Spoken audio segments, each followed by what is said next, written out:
Good morning everyone. Good morning. आज सर्वप्रथम आपल्याकडे अमृता चांदोरकर मॅडम ज्या आल्या त्यांचं मी खूप खूप आभार मानतो. एकतर तुम्ही त्यांना, मला माहित नाही तुम्ही लोकांनी पाहिलं की नाही, परंतु खूप साऱ्या टीव्ही चॅनल्स वरती ते आले असतील आतापर्यंत. जे बातम्यांचे चॅनल एबीपी माझा, झी, साम टीव्ही, टीव्ही 9 यावरती जे आरोग्य विशेष कार्यक्रम होतात त्याच्यावरती मॅडमच्या खूप साऱ्या मुलाखती झाल्या आणि कंटिन्युअस त्यांचे प्रोग्राम येत असतात. मागचे 15 वर्ष ते निसर्गोपचार ह्या विषयामध्ये काम करतात आणि आतापर्यंत लाखो लोकांचे त्यांनी उपचार केले. त्या ज्यावेळेस इथे येणार ते मला समजलं त्यावेळेस मला खरं तर विश्वास नव्हता बसला मॅम की तुम्ही वेळ देताय. कारण की एवढ्या तुमचं बिझी शेड्यूल पाहिलंय मी, कारण की मी जेव्हा तुम्हाला भेटायला आलो होतो एवढ्या व्यस्त वेळेमधून त्यांनी वेळ देणं ही खूप मोठी गोष्ट आहे. त्यामुळे आज ज्यावेळेस तुम्हाला चान्स मिळेल त्यांच्याशी प्रश्नोत्तर करण्याचा, त्यावेळेस मी तुम्हाला रिक्वेस्ट करेन सर्वांना की तुमच्या मनातील जो कुठला प्रश्न असेल, जो कुठला, कोणतीही भीड न बाळगता त्यांच्याशी नक्की तुम्ही संवाद साधा. त्यांना जो कुठला तुमच्या मनात येणारा प्रश्न आहे तो विचारा.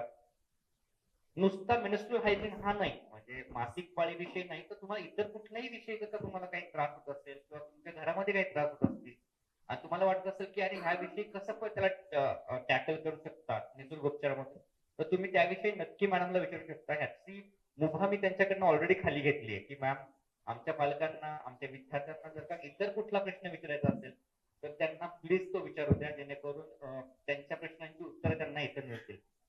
आज जर का पाहिलं तर आपण विशेष पूर्ण शाळा जर का पाहिली तर विशेष फक्त एका गोष्टीसाठी आज हा कार्यक्रम राबवलाय. तो म्हणजे मुलींमध्ये आणि माता पालकांमध्ये एक सुसंवाद व्हावा. जो एक विषय आहे मासिक पाळी हा साधारणपणे असा विषय आहे की तो चालू कसा करायचा, तो बोलायचा कसा, माता माता आणि मुलींमध्ये कधी कधी गॅप काय निर्माण होत होतो संवादामध्ये, तो कमी कसा करायचा, हे होऊ नये म्हणून त्या विषयाची सखोल माहिती आणि त्याविषयी तुम्हाला माहिती होऊन तुम्ही तो व्यवस्थितपणे संवाद साधावा एकमेकांमध्ये, ह्यासाठी हा सगळा प्रपंच आहे.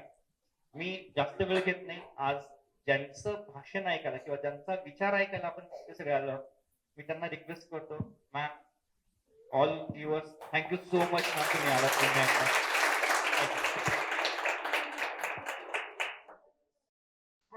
सगळ्यांना माझा सस्नेह नमस्कार. सन्माननीय व्यासपीठ आणि उपस्थित सगळ्यांनाच मी स्वागत करते आणि मनापासून नमस्कार करते. आता सरांनी ज्या वेळेला मला इन्व्हाइट केलं त्यावेळेला मला खूप छान वाटलं, कारण वेगळ्या क्षेत्रामध्ये ते काम करतात. तुमच्यासाठी जे काम करतात ना ते खूप वेगळं आहे बाळांनो. आज जिथे ज्या गोष्टी उपलब्ध नाहीयेत तिथे त्या पोहोचवणं हे मला असं वाटतं की खूप प्रशंसनीय काम आहे आणि जे ते करतात गेली काही वर्ष, तो त्यांना हॅट्स ऑफ. आणि आज त्यांनी हा जो विषय तुमच्या समोर मांडण्याची मला संधी दिली आहे ते पण मला खूप छान वाटतंय, कारण हा विषय आपण मोकळेपणाने बोलू शकत नाही. हा, ज्या मुलींची मासिक पाळी सुरू झाली आहे त्यांनाही खूप शंका असतात. हा, आणि ज्यांची व्हायची आहे त्यांच्या मनामध्ये भीती असते की अरे बापरे, काय असणार आहे, कसं असणार आहे, आणि मग त्रास होतो, असं काय काय ऐकलेलं असतं. आणि त्याच्यामुळे खूप सारे गैरसमज आपल्या मनामध्ये असतात आणि आपण मोकळेपणाने बोलूच शकत नाही. त्यामुळे हा आजचा दिवस आहे, हा तुमचा दिवस आहे आणि तुम्हाला आज मोकळेपणाने बोलायचं आहे. सगळ्यात पहिल्यांदा म्हणजे आज दत्त जयंती आहे आणि दत्त जयंतीच्या मी तुम्हा सगळ्यांना खूप खूप शुभेच्छा देते. आपण या विषयाला छान छान थँक्यू म्हणू शकतो. आपण या विषयाला आज सुरुवात करणार आहोत, पण हा खूप सोपा विषय आहे. ह्याला आपल्याला अवघड करायचं नाहीये आणि हा आपल्याला सोपेपणानेच हाताळायचा. सगळ्यात महत्वाचं म्हणजे मला एक तुम्हाला विचारावं असं वाटतं की ह्या संपूर्ण विश्वामध्ये अतिशय सुंदर अशी कलाकृती कोणती आहे माहितीये तुम्हाला?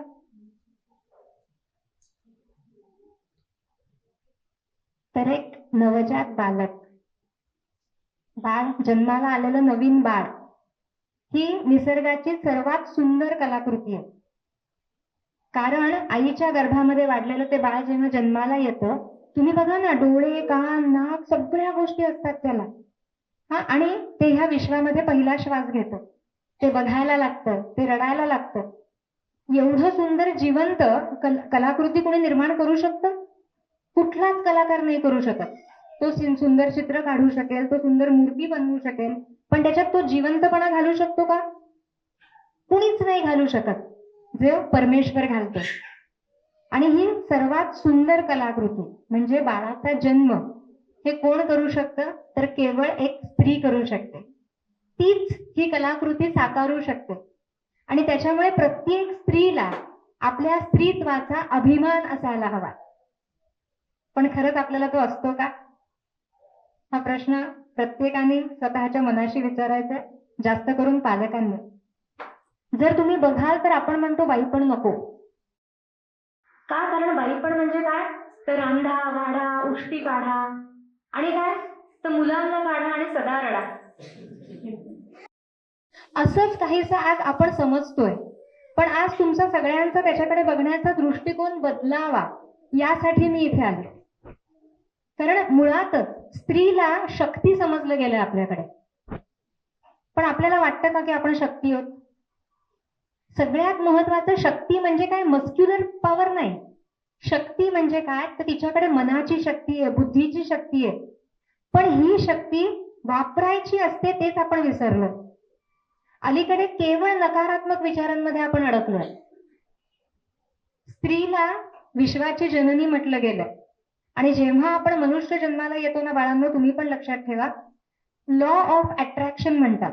म्हणजे आपण जो विचार करतो, आपण जे ठरवतो, जे ध्येय आपण डोळ्यासमोर पाहतो, ते ध्येय आपल्याला साधता यावं याच्यासाठी संपूर्ण निसर्ग आपली मदत करत असतो बरं का. ज्ञानेश्वर माऊलींनी सांगितलं ना, जो जे वांछील तो ते लाहो. हो की नाही? म्हणजे काय? तुम्ही जो विचार करा, तुम्ही जे मागाल ते तुम्हाला मिळेल. मग तुम्ही म्हणाल सगळ्या मागण्या तर आमच्या पूर्ण होत नाहीत. हो ना, असं वाटतं ना, प्रत्येक कुणाला वाटतं आमच्या मागण्या नाही पूर्ण होत. हात वर करा. मनापासून करायचा खरा खरा. येस, तुम्ही पण करू शकता. मागण्या पूर्ण होत नाहीत, पालक पण हात वर करू शकतात. आता ते करत नाहीयेत हात वर, पण त्यांना पण तसंच वाटतंय बरं का. तर आता ह्याच्या मागचं पण आपण गुपित समजून घेऊ. तुमच्या मागण्या का पूर्ण होत नाहीत?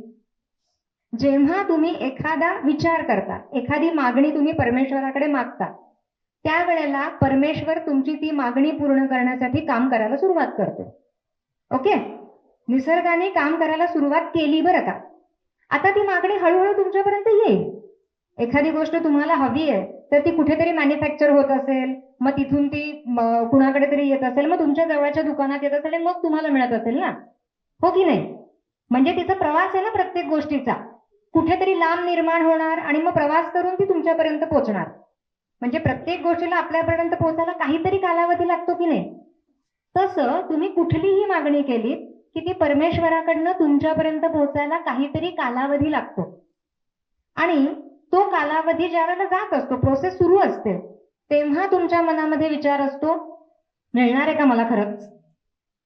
मला नाही वाटत मला मिळेल. करतो की नाही आपण असा विचार? करा हातवर परत. कोण कोण करतं असा विचार? ते सगळे करतात ज्यांनी पॉझिटिव्ह मागणी केली आहे. म्हणजे तुम्ही काहीतरी चांगलं मागितलंय, पण त्याच्यावरती तुमचा विश्वास कुठे आहे? की जर मी देवाकडे मागितलंय, जर मी माझ्या पालकांकडे मागितलंय, तर माझे पालक मला देतील योग्य वेळ आली की. हा विश्वास तुमच्यामध्ये नसतो. तुम्ही एक पॉझिटिव्ह विचार निर्माण करता की मला हवंय, आणि त्याच्यानंतर तुम्ही निगेटिव्ह विचार निर्माण करता की मला नाही वाटत मला मिळेल. त्यामुळे ती पॉझिटिव्हिटी जशी काम करत असते तुमच्यापर्यंत ती वस्तू पोहोचवण्यासाठी, तशीच निगेटिव्हिटी पण काम करते तुमच्यापर्यंत ती वस्तू पोहोचू न देण्यासाठी. कळतंय तुम्हाला? त्यामुळे आपण तिथपर्यंत पोहोचत नाही किंवा त्या गोष्टी तुमच्यापर्यंत पोहोचत नाहीत. जर तुम्हाला एखादी गोष्ट हवी आहे, जर तुम्हाला एखादी गोष्ट करून दाखवायची, तुम्हाला यश संपादन करायचंय, तर तुम्हाला दृढ निश्चय करावा लागतो. जे कोणी दृढ निश्चय करतात त्यांनाच ते मिळतं. ज्यांचा निश्चय तकलादू असतो त्यांना ते मिळत नाही. हो की नाही? म्हणून तुम्ही जे मनापासून ठरवता, आणि कितीही अडचणी आल्या तरीही तुम्ही ते करता, तिथपर्यंत तुम्ही पोहोचताच की नाही? त्यामुळे इथून पुढे जे काही विचार कराल, जे काही करायचं ठरवाल, ते दृढ असू दे. आता ही जी आहे ना, ही आहे मनाची शक्ती. आणि ही जी शक्ती आहे ती म्हणजेच स्त्री आहे. स्त्रीला शक्तीचं रूप दिलंय. प्रत्येक मुलीकडे जन्मजात ही शक्ती असतेच, पण आपल्याला ती आता ओळखायची आहे.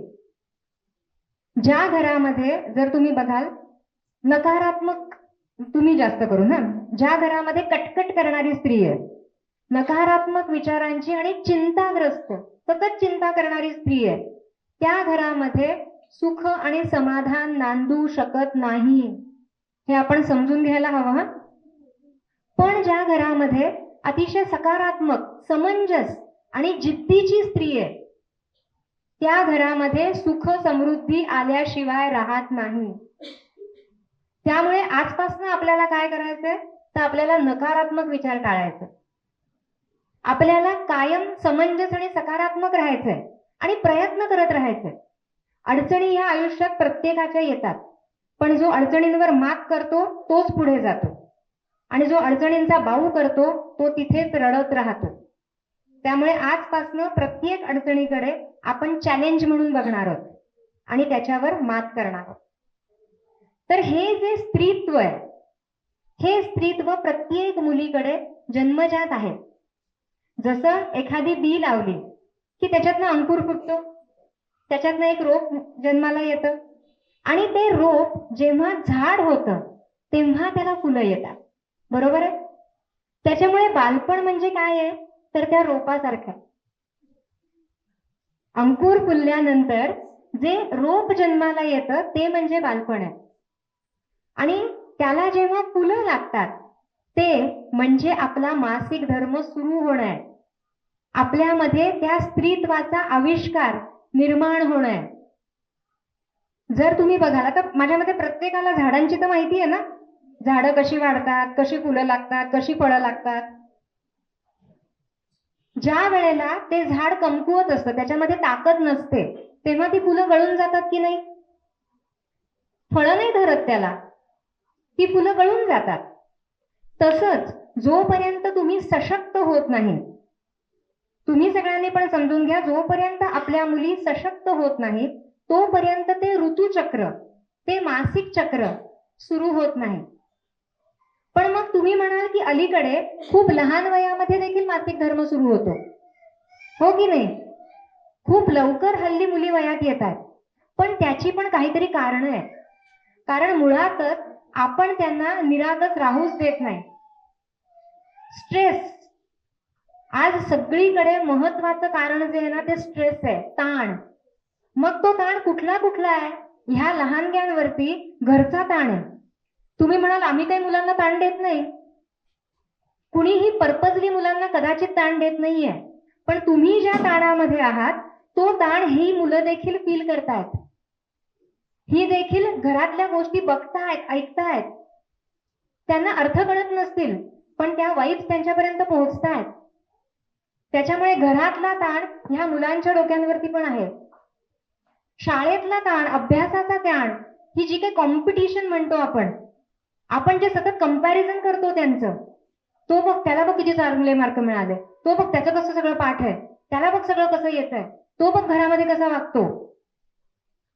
आपण आपल्या मुलांचा ती जशी आहे तसा स्वीकार करायला हवा. काही गोष्टी कमी असतील, पण काही गोष्टी आहेत ना त्यांच्याकडे, काही गुण पण आहेत.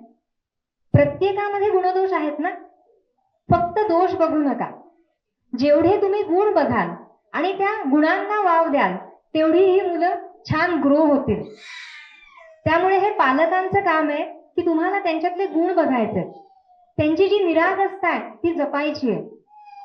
आहार, हल्ली जे पॅकेट फूड जे आपण खायला लागलोय, बाळांनो तुम्ही समजून घ्या, जंक फूड जे आपण खातो, पॅकेट फूड जे आपण खातो ते खूप हानिकारक असतं. त्याच्यामध्ये अशा काही गोष्टी असतात की ज्याचा परिणाम आपल्या शरीरावर होतो, वाईट परिणाम, दुष्परिणाम.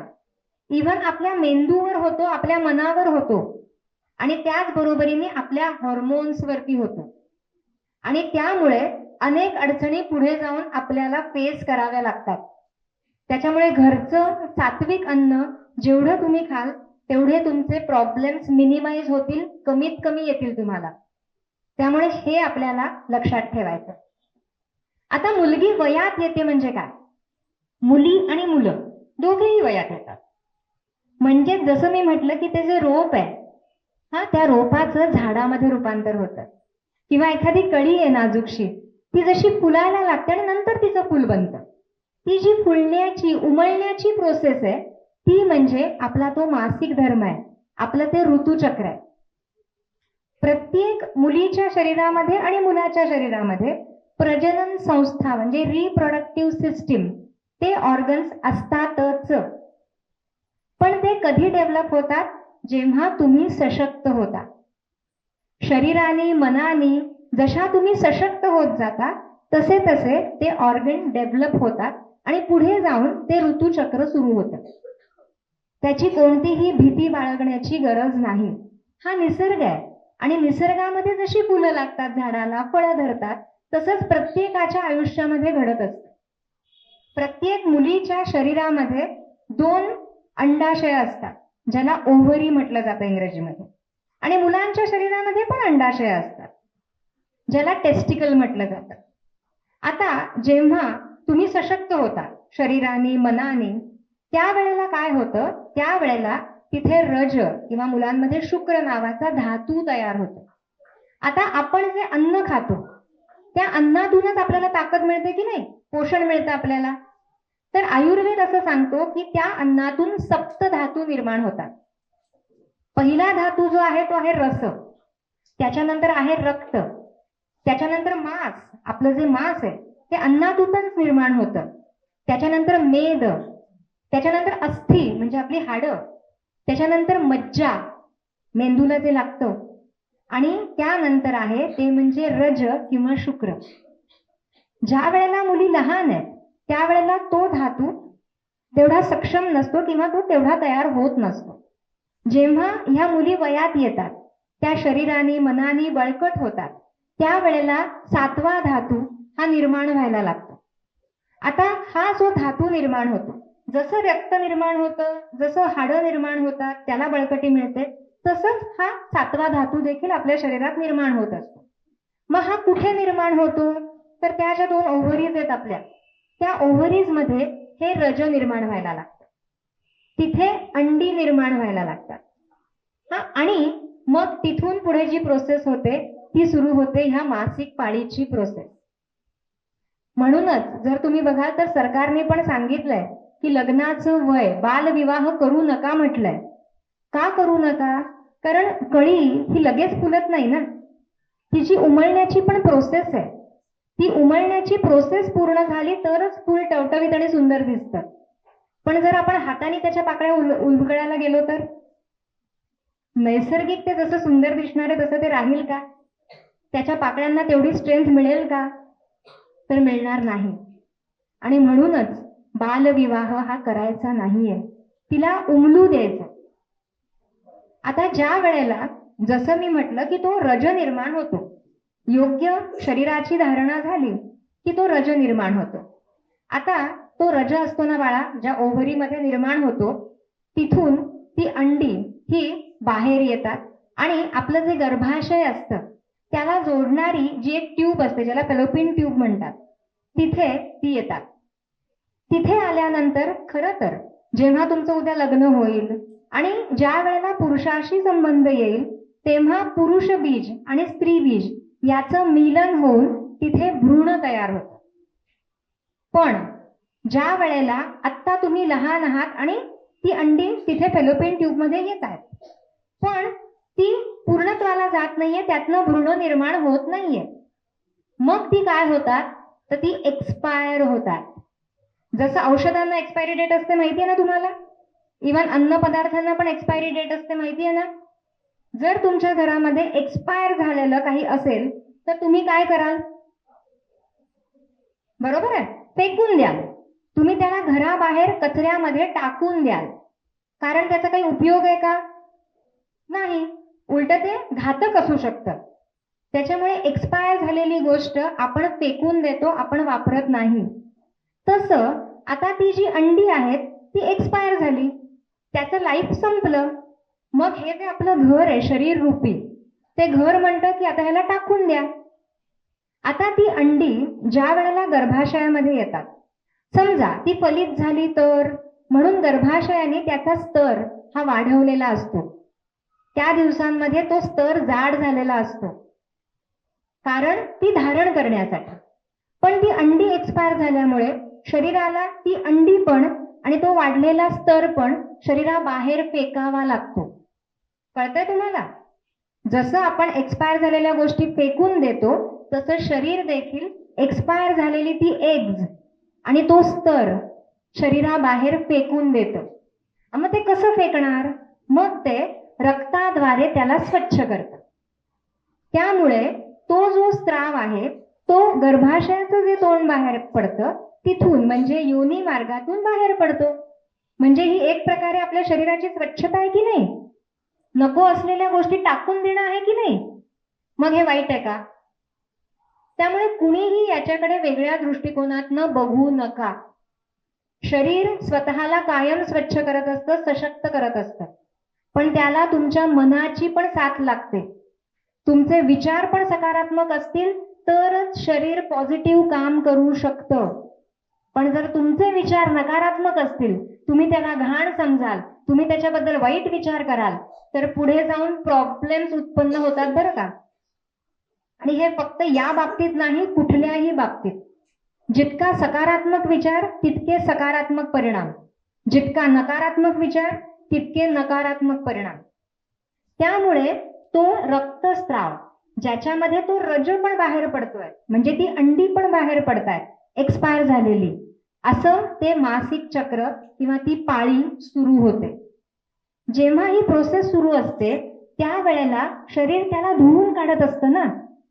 त्यामुळे आपल्याला ओटीपोटामध्ये म्हणजे गर्भाशयाच्या जागी कदाचित पेन होतं, क्रॅम्प येतात, आपली कंबर दुखते, हा किंवा इतरही काही समस्या येऊ शकतात. पण त्या टेम्पररी असतात, त्या तेवढ्याच दिवसांपर्यंत असतात. एकदा ती स्वच्छता झाली की सगळं पुन्हा पूर्ववत होतं. पण जसं प्रत्येक ऋतूमध्ये प्रत्येक झाड हे बहरत असतं, त्याला फळं लागत असतात, जसं निसर्गामध्ये ऋतुचक्र आहे तसं ह्या देहामध्येही ऋतुचक्र असतं. आणि त्यानुसार 25 दिवसांपासून अगदी 60 दिवसांपर्यंत देखील मुलींचं चक्र असू शकतं, मासिक चक्र. म्हणजे काही मुलींना 25 दिवसांनी पाळी येते, 28 दिवसांनी येते, 30 दिवसांनी येते, 45 दिवसांनी येते किंवा अगदी 60 दिवसांनी सुद्धा येऊ शकते. प्रत्येकाच्या शरीरानुसार, तिच्या विचारांनुसार ते चक्र असतं. आता हे ज्या वेळेला होत असतं तेव्हा पालकांनी काय लक्षात ठेवायचंय, तर ही प्रोसेस सुरू असताना मुलींना जड कामं शक्यतो नको. कारण शरीर ऑलरेडी कुठेतरी कुठल्या तरी प्रोसेसमध्ये बिझी आहे, सगळी ताकद तिकडे वापरली जाते. त्यामुळे आपली क्षमता ही कमी झालेली असते. त्यावेळेला जेवढी हलकी कामं करता येतील तेवढी जरूर करावीत. अभ्यास नक्की करावा, कारण ते अगदी हलकं काम आहे, हो की नाही? हा. आणि पालकांनी लक्षात ठेवावं की त्यांना छोट्या छोट्या गोष्टी जरूर करू देत, पण त्या दिवसांमध्ये जर मुलींना आपण विश्रांती देऊ शकलो तर त्या गोष्टी इझिली पास ऑन होतात. शरीराची क्षमता कमी होत नाही, ती मेंटेन राहते. पण तेव्हा अजून काम केलं आपण तर आपली क्षमता ही कमी होत जाते. त्यामुळे हे सगळ्यांनी लक्षात ठेवायचं. आता ऋतुचक्र जसं सुरू होतं तसे शरीरामध्ये देखील बदल घडायला लागतात. म्हणजे काय, तर आपले स्तन, वक्षस्थळ ही उभारी त्याला यायला लागते. मुलींचा जो बांधा आहे तो कमनीय व्हायला लागतो, नटावं मुरडावं असं वाटायला लागतं. जे अगदी लहान असताना आपण मस्त बागडत असतो, आपल्याला फार काही देणं घेणं नसतं त्याच्याशी. पण जसं आपण वयात यायला लागतो तसं ह्या सगळ्या भावना आपल्यामध्ये निर्माण होतात. आणि हे अतिशय सुंदर आहे. प्रत्येक गोष्टीकडे चांगल्या नजरेने बघा. आता हे जे सौंदर्य आहे याच्याच बरोबर आपली बुद्धी पण विकसित व्हायला लागते. वयात आलेल्या मुलांमध्ये त्यांची स्वतःची मतं निर्माण व्हायला लागतात. तुम्ही बघा, मुली वयात यायला लागल्या किंवा मुलं वयात यायला लागली की त्यांना आई वडिलांचं पटेनासं होतं. करा हातवर. मुलांनी हातवर केले ना, पालकांनी नाही केलेले. कारण का? कारण त्यांना स्वतःची मतं ही निर्माण व्हायला लागतात. ती योग्य असतील किंवा अयोग्य असतील. कारण जसं मी म्हटलंय, कळी उमलायला लागली, ती अजून फुल नाही झालेली, त्यांच्यामध्ये मॅच्युरिटी नाही आलेली, अजून प्रगल्भता यायची आहे, पण उमलण्याची प्रोसेस सुरू झाली आहे ना. सुरवंटाचं फुलपाखरू बनायला सुरुवात झाली आहे ना. त्याच्यामुळे त्यांना वाटायला लागतं की नाही, मला असं वाटतंय, मला तसं वाटतंय. तर आता ह्या वयात आलेल्या मुलींसाठी आणि मुलांसाठी पालकांनी काय करायचंय, तर तुम्हाला त्यांना समजून घ्यायचंय. ते नक्की काय म्हणतायत, त्यांची नक्की काय मतं आहेत, ती योग्य आहेत किंवा अयोग्य आहे. तुम्ही एका शब्दात उत्तर देऊ नका. आता तुम्हाला एका वाक्यात उत्तर द्यायचंय किंवा पानभर उत्तर द्यायचंय. आता तुम्ही एका शब्दात उत्तर देऊन चालणार नाही की हो किंवा नाही, नाही करायचं, नाही जायचं असं म्हणून आता तुम्हाला चालणार नाही. आता आपली मुलं मोठी होत आहेत, त्यांच्यामध्ये त्यांची मतं निर्माण होत आहेत. त्यामुळे आता तुम्ही त्यांची मतं समजून घ्या आणि त्यांना योग्य पद्धतीने उत्तर द्या. तुम्ही नाही का म्हणताय हे तुम्हाला आता त्यांना सांगावं लागेल. आज हा अवघड विषय जसा मी सोपा करून सांगतेय, तसंच तुम्हालाही नाही म्हणताना कदाचित तो अवघड विषय तुम्हाला त्यांना सोपा करून त्यांना समजेल अशा भाषेत सांगावा लागेल. काही गोष्टी सांगा त्यांना की तुम्ही आता लहान आहात, तुम्ही मोठ्या झालात ना की तुम्हाला समजेल, हे जरूर वाक्य म्हणा, पण फक्त एवढंच वाक्य म्हणू नका. तुम्ही त्यांना समजून घ्या, तुम्ही त्यांना समजावून सांगा, म्हणजे तुमच्यामध्ये दरी निर्माण होणार नाही. एकदा मुलांची पण मतं बनली ना की मला कोणी समजूनच घेत नाही घरात, की मग अवघड होऊन जातं. आणि मुलांनी पण समजून घ्या की आपले आई वडील जे काही सांगतात ना बाळांनो, ते केवळ आणि केवळ आपल्या भल्यासाठीच असतं. मला सांगा, आपले आई वडील आपल्याबद्दल चुकीचा विचार करू शकतात का? आपल्याला काही त्रास व्हावा असं त्यांना वाटेल का? नक्कीच नाही. त्यामुळे जेव्हा ते एखादी गोष्ट तुम्हाला नाही करायची म्हणतात, नाही जायचं म्हणतात, तेव्हा त्यामागे त्यांचा काहीतरी हेतू असतो. त्यामुळे त्यांना उलट बोलायचं नाही. पाहिजे तर प्रेमाने विचारा, पण तू का नाही म्हणतेस, सांग ना मला, आता मी मोठी आहे, हे तर तुम्ही म्हणू शकता ना. जेवढा तुमचा संवाद सुसंवाद होईल, तेवढं तुमचे पालक देखील तुमच्याशी प्रेमाने वागतील, तुम्हाला काही गोष्टी समजून सांगतील. टाळी कधीही एका हाताने वाजत नाही, म्हणून दोन्हीकडनं ही प्रक्रिया होणं गरजेचं आहे. मुलं जसं विचार करायला लागतात, तसं जे घरामध्ये वातावरण आहे त्याच पद्धतीचा संस्कार त्यांच्यावर होत असतो. जर तुम्ही ताण घेणारे असाल तर तुमची मुलं देखील लहान वयापासून ताण घ्यायला लागतात. त्यामुळे तुमचा ताण हा त्यांना दिसायला नको. आणि जे मी मगाशी म्हटलं, सकारात्मक विचार, जो जे वांछील तो ते लाहो. जरी आयुष्यात अनंत अडचणी असल्या तरी आपल्याला विचार करायचा आहे आपल्याला काय हवंय त्याचा. ह्या अडचणीतून मार्ग हवाय ना. मग म्हणा ना की परमेश्वरा ह्या अडचणीतून मार्ग दे. आठवून बघा आपण काय विचार करतो. आपण म्हणतो आता कसं होणार, हे प्रॉब्लेम अजून वाढले तर, उद्या आपल्याला मार्गच मिळाला नाही तर, हो की नाही. म्हणजे काय, तर आपण नकारात्मकच विचार करतो आणि मग तेच अट्रॅक्ट करतो. आजपासून आपल्याला प्रत्येक गोष्टीमध्ये सकारात्मक विचार करायचा आहे. जर मला एखादा विषय जड जातोय, समजत नाहीये, तर मी कसा विचार केला पाहिजे सांगा बरं मला, कोण सांगणार? म्हणजे कसा विचार, म्हणजे काय विचार करशील तू, सांग बरं. की समज तुला गणित अवघड जात, तर तू आता मनामध्ये कसा विचार करशील? Very good. तिने सांगितलं की मी ते करू शकते. ती जेव्हा सतत तिच्या मेंदूला सांगेल की मी ते करू शकते, मला ते जमलं पाहिजे, मला ते नक्की जमेल, जेव्हा आपण सतत असा सकारात्मक विचार करतो तेव्हा आपल्याला आपण मदत घेतो कुणाची तरी. कारण मी काय म्हणतेय, मला ते जमेल, मला ते जमलं पाहिजे.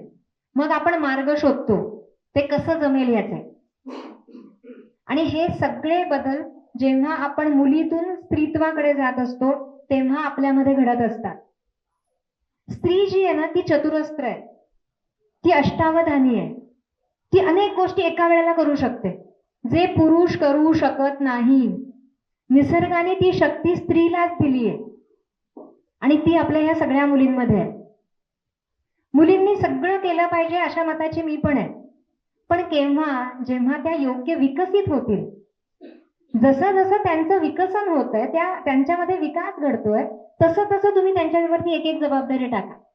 मग त्या एका वेळेला अनेक गोष्टी करू शकतील. पण त्यांचा विकास न झालेला असताना जर आपण अनेक गोष्टी त्यांच्यावर लादू की तू अभ्यास पण करायचा, तू गाणं पण शिकायचं, तू नाच पण शिकायचा, तू घरात मदत पण करायची, तू आजी आजोबांकडे पण बघायचं, तू खेळायला पण जायचं आणि सगळ्यामध्ये तू अग्रणी पाहिजेस, जेव्हा आपण अनेक गोष्टी त्यांच्यावर लादू तेव्हा त्यांचा विकास व्यवस्थित होणार नाहीये. आणि मग जेव्हा अशा गोष्टी होतात ना तेव्हा ते मासिक चक्र विस्कळीत होतं. तुमचं अन्न जेव्हा योग्य नसतं तेव्हा तो 7वा धातू योग्य निर्माण होत नाही, मग ते मासिक चक्र विस्कळीत होतं. आणि यातून जर तुम्ही बघाल तर पीसीओडी सारख्या समस्या, पॉलिसिस्टिक ओव्हरियन डिसीज, या समस्या अलीकडे भारतामध्ये खूपच वाढत आहेत. भारताचा नंबर त्याच्यामध्ये खूप वरचा आहे. प्रत्येक 5वी मुलगी आज पीसीओडी ग्रस्त आहे भारतामध्ये. आणि पीसीओडी म्हणजे काय, तर ओव्हरीज मध्ये, ह्या अंडाशयामध्ये गाठी निर्माण होणं. याचा परिणाम काय होतो तर मासिक चक्र हे विस्कळीत होतं, अनियमित होतं, ओव्हरफ्लो, जास्त रक्तस्राव होतो, खूप जास्त पेन होतं, त्याचबरोबर अनावश्यक लव येते, मन त्यांचं अतिशय कमकुवत होऊन जातं किंवा ओव्हर थिंकिंग सुरू होतं, मूड स्विंग्स होतात. अशा सगळ्या गोष्टी ह्या पीसीओडी मध्ये निर्माण होतात. मिरामल वेलनेस सेंटर आपल्याकडे असणारी स्वयंपूर्ण उपचार पद्धती, ज्याला आपण विना औषध विना स्पर्श उपचार असं म्हणतो. आपण कुठलंही औषध देत नाही, आपण स्पर्शही करत नाही पेशंटना, केवळ ऊर्जेच्या माध्यमातून आपण त्यांना बरं करतो. आणि हा पीसीओडी हा आजार आपण अनेकांचा बरा केलेला आहे. आज पुण्यातलं जे जहांगीर हॉस्पिटल आहे त्यांच्याबरोबर क्लिनिकल रिसर्च डिपार्टमेंट जे आहे त्यांच्याबरोबर आम्ही एक क्लिनिकल ट्रायल्स केल्या पीसीओडीला घेऊन, आणि 200 पेशंट ज्यांना पीसीओडी होता त्यांच्यावरती स्वयंपूर्ण उपचारांनी कसे परिणाम झालेत हे क्लिनिकली आपण सरकारला सादर केलं, सिद्ध करून. आणि 2 दिवसांपूर्वीच आपला जो रिसर्च आहे तो जर्नलमध्ये पब्लिश झालेला आहे. आपला पेपर देखील पब्लिश झालेला आहे.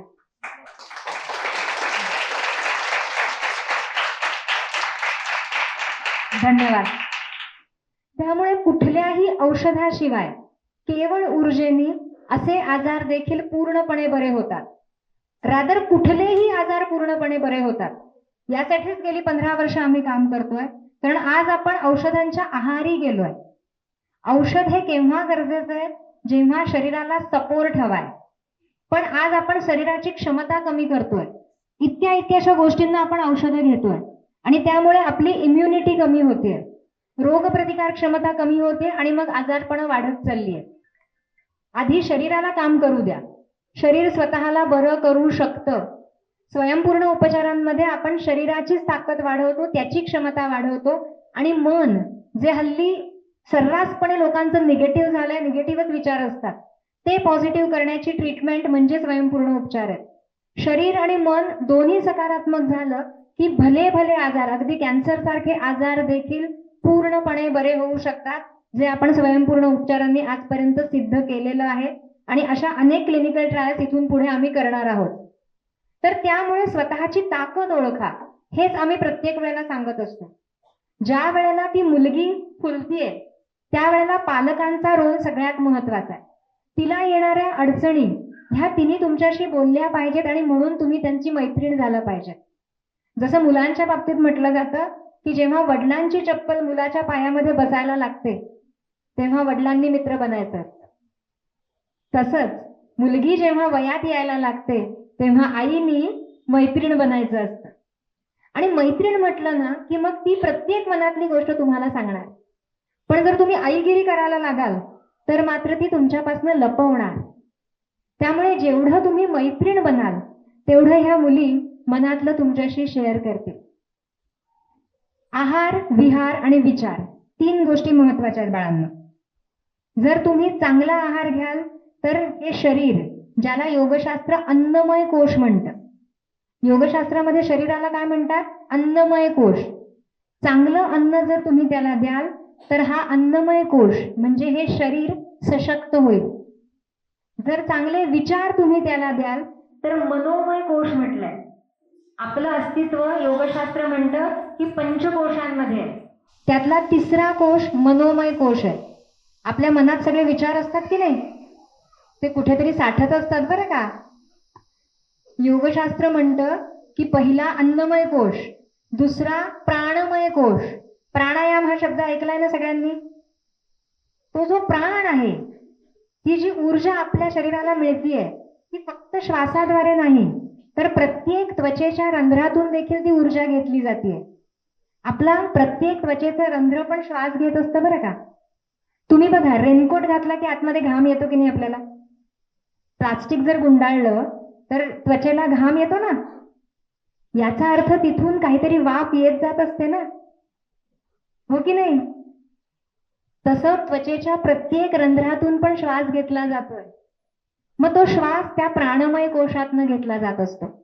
या वातावरणातनं तो प्राण घेण्याचं काम प्रत्येक पेशी करते. आणि 3रा कोश सांगितलाय मनोमय कोश. योगशास्त्राने आपला 3रा कोश सांगितलाय मनोमय कोश. तुमच्या मनात जे जे विचार आत्ता पण येत आहेत ना ते सगळे तिथे साठतात. तुम्हाला आत्ता जे जे प्रश्न पडतात ना बाळांनो, ते सगळे प्रश्न त्या मनोमय कोशामध्ये साठतायत. आणि मग जेव्हा तुम्हाला त्या प्रश्नाचं उत्तर मिळेल तेव्हा तो प्रश्न तिथून निघून जाणार आहे. पण म्हणून पडलेल्या प्रश्नांची उत्तरं शोधण्याचा कायम प्रयत्न करायचा. आणि कधीही नकारात्मक विचार करायचे नाहीत, कारण नकारात्मक विचार पण त्या मनोमय कोशामध्ये साठतात. आणि मग ह्या अन्नमय, प्राणमय आणि मनोमय ह्या 3ही कोश ज्या वेळेला डिस्टर्ब होतात किंवा त्याच्यामध्ये निगेटिव्हिटी साठते तेव्हा आपलं शरीर आजार निर्माण करतं. कोणताही दोष हा तेव्हाच निर्माण होतो. आणि स्वयंपूर्ण उपचारांनी अन्नमय कोश, प्राणमय कोश आणि मनोमय कोश ह्या 3हीची स्वच्छता केली जाते. तुम्ही साठवलेली भीती, तुम्ही साठवलेली चिंता, काळजी, राग, दडपण हे सगळं ते साठलेलं असतं, ते काढण्याचं काम म्हणजे स्वयंपूर्ण उपचार आहेत. म्हणून अनेक वेळेला असं होतं की रिपोर्ट चांगले येतात पण तरी त्रास होत असतो. डॉक्टर म्हणतात की तुम्हाला काही नाही झालेलं, पण अशा स्थितीमध्ये देखील ते त्रास स्वयंपूर्ण उपचारांनी पूर्णपणे जाऊ शकतात. त्यामुळे स्वतःवर विश्वास ठेवा. जेवढे तुम्ही पॉझिटिव्ह राहाल तेवढे तुम्हाला कोणतेही प्रॉब्लेम्स येणार नाहीयेत. आणि जरी समजा प्रॉब्लेम्स आले तर त्या प्रॉब्लेमला चॅलेंज समजा. तुम्हाला वर्षभर हे शिक्षक शिकवतात, बरोबर आहे, आणि मध्ये मध्ये परीक्षा घेतात आणि वार्षिक परीक्षा असते एकदा, हो की नाही? ती परीक्षा का असते माहितीये तुम्हाला? का घेतात तुमची वार्षिक परीक्षा? तुम्हाला त्रास देण्यासाठी. का घेतात कोण सांगेल? का होते वार्षिक परीक्षा? कोण सांगेल?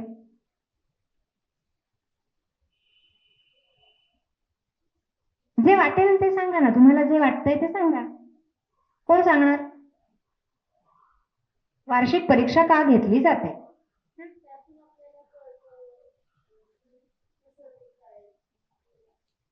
हा, बरोबर, जवळ आहे, ही उत्तराच्या जवळ आहे, बरोबर आहे. अजून विचार कर. ती असं म्हणाली की त्यातून आपल्याला कळतं की आपल्याला कसं जमतंय, काय जमतंय. येस, तर ती उत्तराच्या खूप जवळ आहे. वर्षभर तुम्हाला शिक्षकांनी जे शिकवलंय ते तुम्हाला किती समजलंय हे त्यांना कसं कळणार? कळायला पाहिजे ना त्यांना की आम्ही जे शिकवतोय ते तुमच्या डोक्यात शिरतंय का, तुम्हाला समजतंय का. आणि म्हणून वार्षिक परीक्षा घेतली जाते. वर्षभर तुम्हाला जे शिकवलंय ते तुम्हाला किती समजलंय हे बघण्यासाठी. पण मला सांगा, फक्त शाळेतच आपण शिकतो का मुलांना? छान, एक मान नाही म्हणून हल्लेली आहे, मला बरं वाटलेलं आहे खूप. आपण फक्त शाळेत शिकत नाही, आपण सतत शिकत असतो ना. आपण मैत्रिणींमध्ये असतो तेव्हाही शिकत असतो, घरात असतो तेव्हाही शिकत असतो, आपण फिरता फिरता जे बघत असतो आजूबाजूला तेव्हाही शिकत असतो. एक चालणारी मुंग्यांची रांग पण आपल्याला काहीतरी शिकवून जाते की नाही? त्याच्यामुळे शिक्षणाची प्रोसेस ही सतत सुरू आहे. मग तो परमेश्वर तुम्हाला सतत शिकवतोय काही ना काहीतरी. मग तो पण परीक्षा घेणारच ना तुमची. त्याला पण कळलं पाहिजे ना की तो जे तुम्हाला शिकवतोय त्याच्याकडे तुमचं लक्ष आहे का? आज मी इथे येऊन काहीतरी बोलतीये तर तुम्हाला ते समजतंय का? तुम्ही मैत्रिणींबरोबर गप्पा मारताय, त्याच्यातनं पण काही चांगल्या गोष्टी तुम्ही घेताय का? घरामध्ये आई वडील काहीतरी सांगतायत, तुम्ही एखादी सिरियल बघताय, चित्रपट बघताय, तर त्याच्यातनं पण काहीतरी आपण कायम शिकत असतो. आणि मग परमेश्वर आपली परीक्षा घेतो. मग परीक्षा म्हणजे काय? तर प्रॉब्लेम. परीक्षा म्हणजे प्रॉब्लेम ना. गणिताचे प्रॉब्लेम सॉल्व्ह करता ना तुम्ही. मग तशी एखादी अडचण तो तुम्हाला देतो आणि तो म्हणतो आता ही अडचण सोडवा.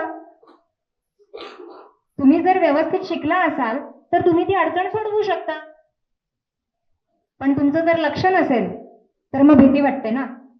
येईल का मला उत्तर? आठवतंय का मला उत्तर? वर्गात तर लक्ष नव्हतं माझं, मला पूर्ण कळलेलं नाहीये, आता मी काय लिहू? होतं की नाही असं कधी कधी? तसंच जर आयुष्यात सतत परमेश्वर आपल्याला जे शिकवतोय त्याकडे आपलं लक्ष नसेल तर येणारं संकट त्याला आपण तोंड देऊ शकत नाही. मग काय होतं? आपल्याला कदाचित 0 मार्क मिळतात. पण परमेश्वर परत थोड्या दिवसांनी प्रश्न विचारतो ना तोच. तुम्ही बघा, एकच अडचण वारंवार येते की नाही? एकसारख्याच घटना सतत होतात की नाही? पालकांना जास्त माहिती असेल चांगलं. कारण जोपर्यंत तुम्ही त्याचं उत्तर शोधत नाही तोपर्यंत तुमच्या आयुष्यातली ती समस्या संपत नाही. तोच प्रश्न वारंवार तुमच्या समोर येतो आणि म्हणून तुम्हाला त्याचं उत्तर शोधायचं असतं, जे नियती तुम्हाला कुठेतरी शिकवत असते. ते जेव्हा आपल्याला समजतं आणि आपण ते उत्तर शोधतो मग काय होतं? आपल्याला चांगले मार्क्स मिळतात. त्यामुळे आपल्याला अशा पद्धतीने सगळ्याचा विचार करायचा आहे. कायम आपण अवेअर राहायचंय आणि सगळ्या गोष्टी करायच्या. सो तुम्हाला जसे तुम्ही योग्य विचार कराल ना बाळांनो, जितका योग्य विचार तितकंच योग्य आचरण तुमच्याकडनं होईल आणि जितकं योग्य आचरण होईल तितकंच तुम्ही आयुष्यात यशस्वी व्हाल. त्यामुळे माझ्या शुभेच्छा आहेत तुम्हाला की तुम्ही आयुष्यात खूप खूप यशस्वी व्हा. पालकांनाही तुम्ही त्यांच्या पाठीशी उभे राहा आणि त्यांच्या यशामध्ये तुमचा खूप मोठा वाटा असणार आहे. तुम्हाला तुमचे विचार बदलायचे आणि मुलांच्या समस्या तुम्हाला समजून घ्यायच्या. मी इथेच माझे हे 2 शब्द संपवते. तुम्हाला काही प्रश्न असतील तर तुम्ही मला विचारू शकता. धन्यवाद. साध्या आजारांपासून ते मोठ्या आजारांपर्यंत घरी राहून फक्त व्हॉट्सअप किंवा ईमेलने माहिती पाठवून लागोलाग सुरू करता येणारे उपचार म्हणजे विनास्पर्श विनाऔषध केले जाणारे स्वयंपूर्ण उपचार. आजच संपर्क साधा.